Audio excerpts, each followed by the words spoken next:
सुप्रभात विद्यार्थियों। आज हम आपकी हिंदी की पाठ्य पुस्तक नव भारती का पाठ 4 मेरे बचपन के दिन पढ़ेंगे, जिसकी लेखिका महादेवी वर्मा जी हैं। सबसे पहले हम महादेवी वर्मा जी का जीवन परिचय पढ़ेंगे। महादेवी वर्मा जी का जन्म सन 1907 में उत्तर प्रदेश के फर्रुखाबाद शहर में हुआ। इनकी प्रारंभिक शिक्षा मिशन स्कूल इंदौर में हुई और साथ ही इन्हें चित्रकला और संगीत की शिक्षा भी दी गई। महादेवी वर्मा जी की माता एक विदुषी महिला थी। उन्हें संस्कृत और हिंदी का अच्छा ज्ञान था। इन्होंने ही महादेवी जी को तुलसीदास, सूरदास और मीरा का साहित्य पढ़ाया था। महादेवी वर्मा जी ने प्रयाग विश्वविद्यालय से संस्कृत में एमए की।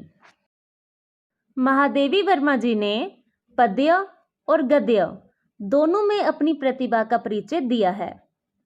अतीत के चलचित्र, श्रृंखला की कड़ियाँ, स्मृति की रेखाएं, पथ के साथी, मेरा परिवार आदि उनकी प्रमुख गद्य रचनाएं हैं। 8 वर्ष की आयु में 12 मासा नामा बेजोड़ कविता लिखने वाली महादेवी वर्मा की प्रमुख काव्य कृतियां हैं निहार, नीरजा, दीपशिखा, अग्निरेखा, यामा आदि। संस्कृत में एमए करने के कारण उन्हें संस्कृत का अच्छा ज्ञान था, इसलिए उनकी भाषा संस्कृत निष्ठ है। उनकी भाषा में सरलता है। 11 सितंबर 1987 ईस्वी को इनका निधन हो गया। बच्चों, यह जो पाठ है मेरे बचपन के दिन, ये महादेवी वर्मा द्वारा लिखा गया एक संस्मरण है। बच्चों, आपको तो पता ही है संस्मरण क्या होता है। स्मृति के आधार पर जब कोई रचना की जाती है उसे संस्मरण कहते हैं।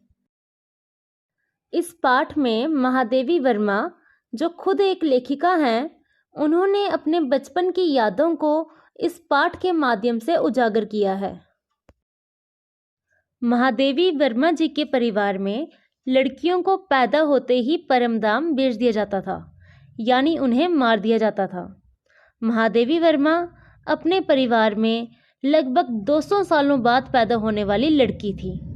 महादेवी वर्मा जी के पिताजी दुर्गा माता के भक्त थे तथा उनकी माताजी भी बहुत पूजा पाठ किया करती थी।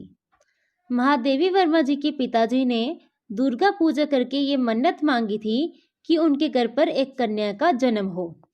इसलिए महादेवी वर्मा के जन्म पर उनके परिवार में सबको बहुत प्रसन्नता हुई। महादेवी वर्मा जी के पिताजी उर्दू, फारसी और अंग्रेजी जानते थे तथा उनकी माता हिंदी पढ़ी लिखी थी और वो उन्हें हिंदी पढ़ने के लिए प्रेरित भी करती थी। वो सूरदास, मीरा के पद गाया करती थी और उनकी माता ने उन्हें पंचतंत्र पढ़ना भी सिखाया था। उनके बाबा उन्हें विदुषी बनाना चाहते थे, परंतु उनकी दिलचस्पी उर्दू फारसी में न होकर संस्कृत पढ़ने में थी। उनको मिशन स्कूल में भेजा गया। वहाँ अंग्रेजी को ज़्यादा महत्व दिया जाता था क्योंकि उस समय अंग्रेज़ों का शासन था। लेखिका स्कूल जाते समय बहुत रोती थी। उन्हें वहाँ का वातावरण अच्छा नहीं लगा, इसलिए उनका स्कूल जाना छुड़वा दिया गया। फिर लेखिका का क्रास्थवेट गर्ल्स कॉलेज में दाखिला करवाया गया। लेखिका को वहाँ का वातावरण बहुत अच्छा लगा। लेखिका वहाँ छात्रावास यानी हॉस्टल में रहती थी। लेखिका बताती हैं कि उस छात्रावास के एक कमरे में 4 लड़कियां रहती थी। लेखिका के कमरे में सुभद्रा कुमारी भी रहती थी। वो लेखिका से 2 कक्षाएं आगे पढ़ती थी। लेखिका 5वीं कक्षा में पढ़ती थी और सुभद्रा कुमारी 7वीं कक्षा में पढ़ती थी। सुभद्रा कुमारी कविता लिखती थी और लेखिका ने भी ब्रज भाषा में कविताएं लिखना शुरू कर दिया। इसके बाद सुभद्रा कुमारी को देखकर लेखिका भी खड़ी बोली में कविताएं लिखने लगी। सुभद्रा कुमारी को जब पता चला कि महादेवी वर्मा भी कविताएं लिखती है, तो उन्होंने महादेवी वर्मा से पूछा कि क्या वो कविताएं लिखती है, तो महादेवी ने डर के कारण उत्तर नहीं में दिया। फिर सुभद्रा कुमारी ने उनकी किताबों की तलाशी ली तो उसमें से कविता लिखा हुआ एक कागज़ निकल आया, जिसे वह सारे छात्रावास में दिखा आई कि महादेवी वर्मा भी कविताएं लिखती है। इसके बाद दोनों में गहरी मित्रता हो गई। क्रॉसवेट कॉलेज में जब अन्य लड़कियां खेलती थी तब यह दोनों पेड़ की डाल पर बैठकर तुकबंदी करती थी और इनकी कविताएं स्त्री दर्पण नामक पत्रिका में छप जाती थी। वे अब कवि सम्मेलनों में भी जाने लगी। लेखिका को बहुत से पुरस्कार भी प्राप्त हुए और 100 के लगभग पदक भी मिले थे।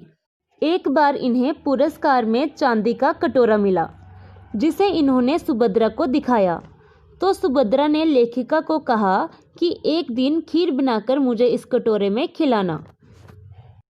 लेखिका बचपन में जहाँ रहती थी वहीं जबरा के नवाब भी रहते थे। उनकी बेगम साहिबा को सब ताई साहिबा कहते थे। उनका एक लड़का था जिसे लेखिका राखी बांधती थी। ताई साहिबा मुस्लिम होते हुए भी अपने बच्चे को भूखा प्यासा रखती थी जब तक लेखिका उसे राखी ना बांध ले। जब लेखिका का छोटा भाई हुआ तो ताई साहिबा उसके लिए कपड़े लाई और उसका नाम मनमोहन रखा। वही आगे चलकर प्रोफेसर मनमोहन वर्मा जम्मू विश्वविद्यालय और गोरखपुर विश्वविद्यालय के कुलपति बने। उस वातावरण में दोनों परिवार एक दूसरे के बहुत निकट थे। लेखिका कहती है कि पहले वातावरण में जितनी निकटता थी अब वो सपना हो गई है। आज समय बदल गया है। जो प्रेम लेखिका अपने बचपन में महसूस करती थी आज वो कहीं लुप्त हो गया है।